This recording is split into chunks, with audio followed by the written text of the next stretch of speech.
குயில் ஆடாத மயில் நானாக இருந்தேனே. பூவோடு வரும் காற்றாக என்னை நீ சேர தெளிந்தேனே.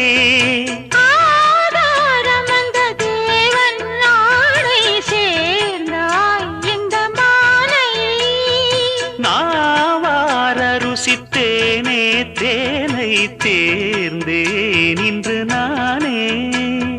வந்த துணையே வந்து அணையே, அந்த முள்ள சந்திரனை சொந்தம் கொண்ட சுந்தரியே. சாமி கிட்ட சொல்லி வச்சு சேர்ந்தது இந்த செல்ல கிளியே.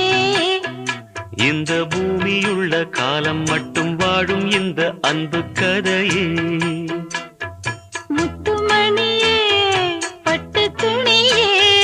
ரத்தினமும் முத்தினமும்